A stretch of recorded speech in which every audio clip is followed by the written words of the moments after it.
I hope the image quality is alright, because the GoPro lens is actually fogged up inside the lens, which is not good. But lovely sunrise, great little camp spot, and it's absolutely freezing this morning. My feet have not been this cold yet, and I've just worked out why. I had ice in my shoes, so yeah, my toes are really feeling it. I need to start walking to warm them up, and if they don't warm up, I'm going to have to put my sealskin socks on, my waterproof socks I think, because at the moment I'm wearing my sopping wet socks from yesterday and my sopping wet shoes from yesterday, and the combo is chilly. Well, you know how I said my shoes were icy this morning? There was actually ice on them. Well, I wasn't joking. That's snow on those mountains. I don't know if you can see it, but those mountains that we walked across yesterday are covered in snow.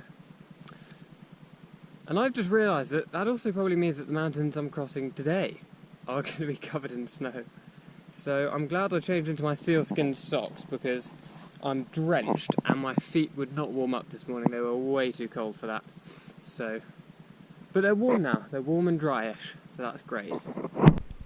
So I just climbed up this hill there, this little hill behind the signpost, in order to take a photo with my actual kind of camera of the snow on the mountains behind.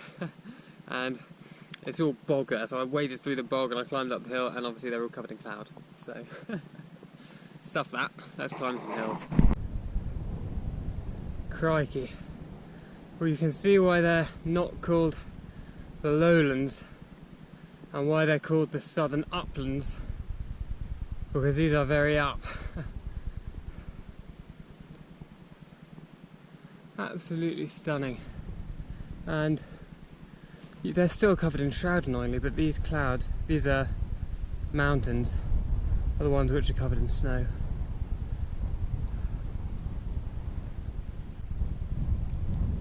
Man, am I happy to see this trig point, because this trig point signifies the summit of a good slog uphill. So this is I believe 580 meters altitude above sea level, also known as 1,902 feet. So almost 2,000 feet above sea level. And there's also this really remarkable statue, or sculpture. That's quite funky. But yeah, we need to press on. As those amazing hills are showing, we will run out of light quite soon. I mean, would you look at that? I don't know if this camera can pick up the dynamic range of this picture, you know, how bright it is with the sunset, but when the sun comes out, my goodness, it's gorgeous. Oh golly, that was really deep. Yeah, it is again a bog stomp. But there we go. It's that time of year, isn't it? Here's a bit more. You can sometimes try and find a way around it, but oh, balls. Sorry, excuse my language. That was a lot deeper than it looked. But yeah, so I've stopped and taken quite a lot of pictures, so I'm not doing too well on time.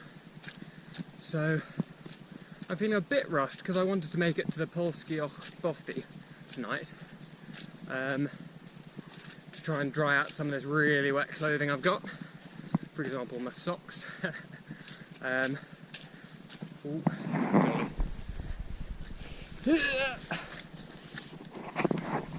But it's looking pretty tight to get to that.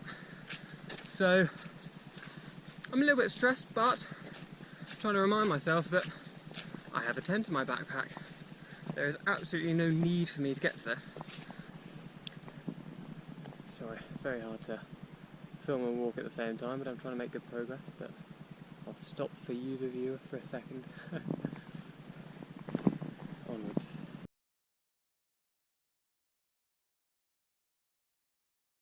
All the drips landing onto my pillow, i.e. my face when I'm lying there. Houston, we have a serious problem. A mouse from the bothy, which I'm camped near, has eaten through my first aid kit. My first aid kit has been in my tent. Houston, a mouse, has eaten a hole in the side of my bloody tent. Oh my god. I wonder what else damage they've done. That is... Right, so let's try and brighten up the mood a bit. We have a rainbow, quite a faint one, I don't know if you can see it. And also these Southern Upland Way markers have been decorated by people, which is quite cute. So yeah, let's try and forget about this morning. Try and have a really nice day. Who knows why men do anything? Amen. Why am I doing this again? Oh yeah, it's for views like that. It's quite a cool view. Currently, we've been traversing this ridge. We came from down there in the valley below, and yeah, we've kind of come up gradually, made some ground, some amazing views, and we're sort of kind of going along and up constantly.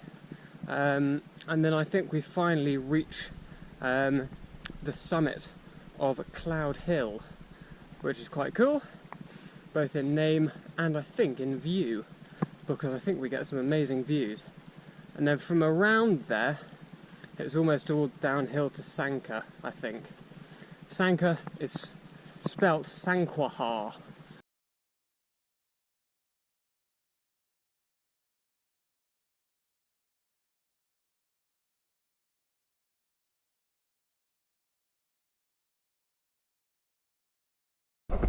Right, it is bright and early in the morning in the camper van in Sanka, and we're about to head off up to One Lock Head and Lowther Hill. We're not actually going to climb Lowther Hill because I'm going to follow the guidebook's suggestion, not recommendation, of taking an alternative route. So I'm not actually going to take the official Southern Upland Way, and that is because there is a huge plantation after Lowther Hill, which is apparently incredibly boring. And I actually happened to meet the guy that owns the plantation, and he was like, yeah, it's really dull, trees are super dense, you can't see anything, and there's loads of logging going on at the moment. Whereas apparently this alternative route, which I think takes the Enterkin Pass, is meant to be stunning. So I'm going to take that instead. I may have got the name of the pass wrong, I'll let you know once I look at the guidebook, but it's all packed away at the moment. That essentially doesn't take in Lowther Hill, which is a shame because that's the highest point of the Southern Upland Way, but it actually does something like 500 extra metres of ascent, and it follows this amazing ridgeline the whole way, so that's the plan. Right, so this is the alternative I'm thinking of doing. It says, second paragraph, while crossing over Lowther Hill is one of the highlights of the Southern Upland Way, the following plantation seasoned bittock is less delightful. For dedicated hill walkers, an altogether unofficial alternative could be taken by the historic Enterkin Pass, just west of Lowther Hill to Daer Mill. So there we go, that's the plan. Apparently, well, it describes it as a superb high-level option. It's unwaymarked and strenuous at about 40 kilometres with 1,250 metres of ascent. So there we go, that's the plan. Right, so the wind is strong enough that it's blowing me off my feet. So that's probably got to be, what, a gust of 35 miles an hour, I reckon is the point at which you start getting blown off course. Dirty lens. So, and I've also got no view whatsoever. And this is meant to be one of the most beautiful sections of the Southern Upland Way. So if you're doing it at a different time of year, not November, yeah, have a look out. This is meant to be spectacular. I can't see anything. Reminds me of basically every single other day on the Southern Upland Way so far because of the time of year. And I don't think there's a single day where I haven't worn full waterproofs. Obviously there have been parts of days which have cleared up and I've been able to wear just a short sleeve base layer a long sleeve base layer and a trekking shirt on top. But anyway, I think once I get to the summit, or One Lock Head, I'm going to have to reevaluate whether I'm camping on the ridges and taking the high route, or whether actually I need to camp in the forest. If the wind stays like this, I think it's a bit stupid, especially with too few pegs, to camp on the summits. We'll see. Right, it is a little bit past 11 o'clock on the 11th of November, so I stopped for the 2-minute silence, of course, and when I looked up from my 2-minute silence, I realised that the post I'd left my bag leaning against had one of the signs saying that there was a way marker, what do you call it, a kist nearby. And it took me a really long time to find it. That was not easy.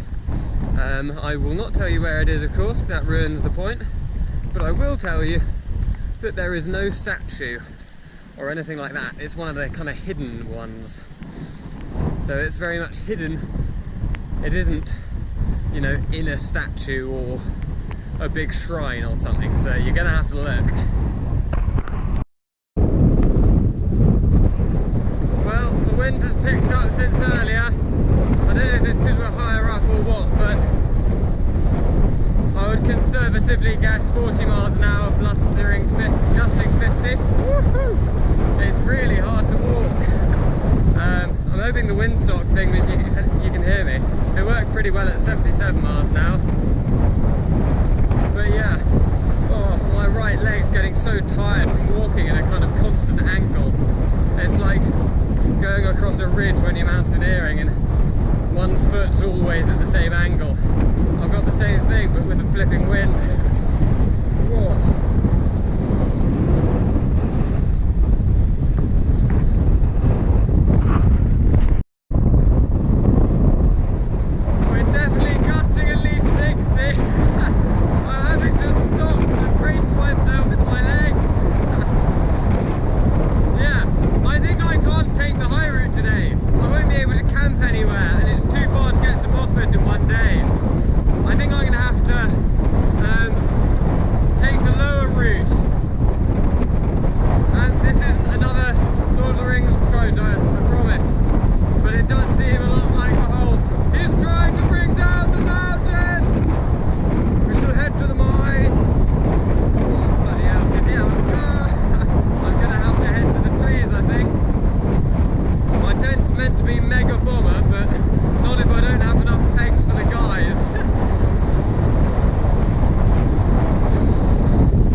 Right, so we've got to One Lock Head and the lead mining museum, which looks like it'd be really cool, but due to COVID it is closed, and they don't expect to open in the near future, which is a shame. Not that I expected to be able to go on a tour, especially now, mid-November. So yeah, One Lock Head is the highest village in the whole of Scotland, and no, that's not because they #legalised, but yeah, in terms of altitude, apparently it's just nabbed at being the highest in the UK by a place called Flash in Staffordshire or something, but apparently, again, it depends how you measure it, so clearly a bit of competition there, but yeah, this is the village at the highest altitude in the whole of Scotland. That's pretty cool, isn't it? So I'm going to sit down on the bench outside the closed museum and have a sandwich. Right, well, I'm now leaving One Lock Head, the highest village in Scotland, and it also has the highest pub in Scotland. So I stopped in there for a coffee, and they had a wood burner going, which was fantastic. And the owner, really nice guy. They also have camping pods, by the way, if you want to stop there. The owner was like, "This is not the day for hill walking," and I was like, yeah, it's not very nice. And then after discussing what I was going to do, he was like, "You need to get a real shifty on, because there's probably 2 hours left of sunlight, because of the mountains, and you've got some serious miles to do, and if you don't hurry up, you're going to still be at altitude, like proper altitude, when it comes time to pitch a tent. Now the winds have not died down at all, they could have increased. You know, I'm barely out of the village and they're definitely gusting 40 plus, and we're about to climb Lowther Hill, which is the highest point in the entire Southern Upland Way. So on the whole journey it's about 2,500 feet or something. Woo! Trying to blow me over. Now we're currently at probably 1,500 feet, and this is the wind. So adding on over 1,000 feet probably to where we are now in altitude, yeah, that's uncampable given my lack of guys and pegs. And also, it's just a bit dumb. Like, sometimes it can be fun to deliberately do a summit pitch and have a really windy night, but I actually have places to be. This isn't just a wild camping weekend where I'm going wild camping as a sole goal. I'm walking across Scotland. Wild camping is just my accommodation. But yeah, so I need to climb Lowther Hill, which will take at least 2 hours by the sound of what he was saying, 2 to 3 hours. And then I need to get down the other side of it in order to find some kind of shelter from these gusting 70 odd mile an hour winds, all before the sun sets. So yeah, need to get a shifty on.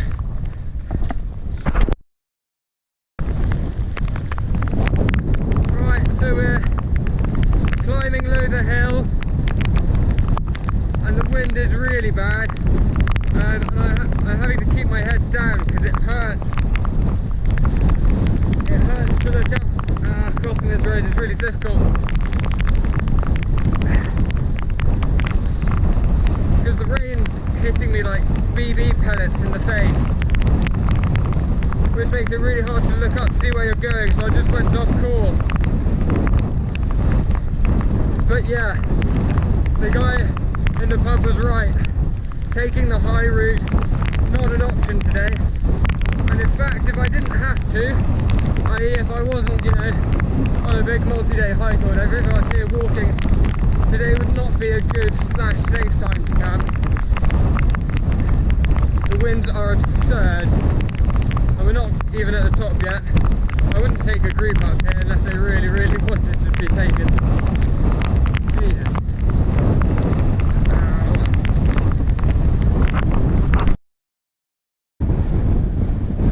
Look, the view's just opened up. Look how amazing it is. Drink it in now, because we're gonna lose it. Here is the golf ball. Ta-da! There's the top of Lowther Hill and the highest point in the Southern Upland Way. There's some massive mountain over there, but the cloud's blocking it, so I can't tell what it is. But wow, look at this place. Absolutely amazing. That hill right there is fat, but it is also, so that's what I would have climbed up, I think, if I were taking the alternative route. I'm not entirely sure, but I'm pretty sure, you know, like 60% sure. But yeah, here we are. We are at the highest point. It's down here, from here to the sea. That's obviously a massive lie, but you know, at least we're going into the valleys where hopefully it will be less windy, and I'll be able to put my tent up with 2 fewer guy pegs, guy ropes and pegs. Jesus, it's so windy. I'm falling over again. The wind is so strong. I'm walking downhill and struggling into it.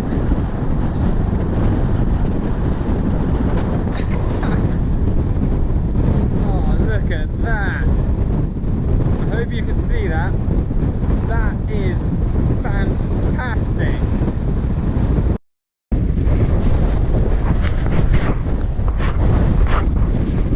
Check out the view from here if you can see it. We are truly in the middle of the Lowther Hills, going up the backbone. Whoa. Right, hitting them head on. There's the golf ball, if you can see it up there, and then I think that's green Lowther and the other one. An amazing ridge going across there. Oh, my mitten getting in the way. Jesus! Keeps pushing me over the wind. Okay, that time I actually did fall a bit. But yeah, amazing, amazing views. We're just, I mean, there is nothing for miles. I can't see a single dwelling. It's amazing. The sun's going down, but we're in this beautiful kind of gully. You can't tell, but this is multiple steps. That's a false summit. That's a pretty massive hill. Again, this is a false summit, and that's a massive hill. It goes up and up and up and up. So we've just walked all the way down this one to the bottom, and now I believe we're walking straight back up that one. But the view either side of this gully thing are amazing. Just soak it in for a bit. Now I believe, looking at my watch, yeah, it's about 4:30. We're currently at around 478 metres altitude. We've got around a mile and a bit left of this particular course that I'm getting it to follow. And, oh, hang on, where is it? And yeah, we've done almost 1,300 metres of ascent, which is pretty impressive. And my legs are feeling it. Right, let's keep going before the sun gets too low and it gets too dark. Right, well the good news is that I finished that stage. The bad news is that night has now fallen. Oh, a car's coming, it might be lighting up my face. Can you see me? The only car for absolutely miles. You might be able to see in the distance there. But yeah, night has fallen, however I have completed the stage, so pros and cons. Now I need to somehow find a camp spot for my tent in this howling wind. Right, so this was the view from the camp spot last night, and as always, leave absolutely no trace. It's nice and early, let's crack on.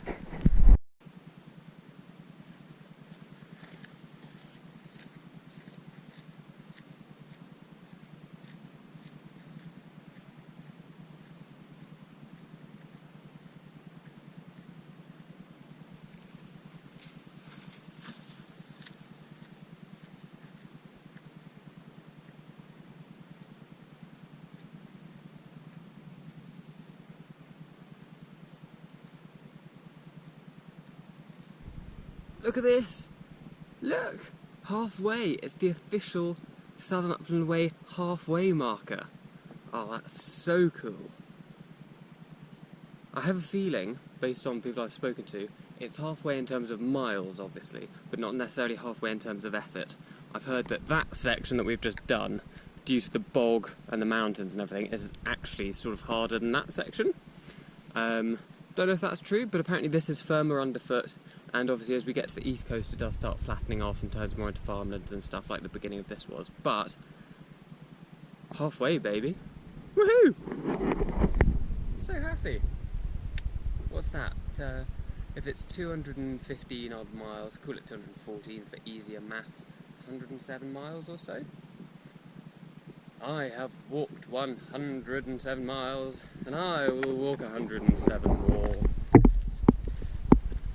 Great location as well. There's a lovely little kind of farmstead or something down there. Wouldn't mind living there, I must say. Solar panels, trees, a river. Look, ace.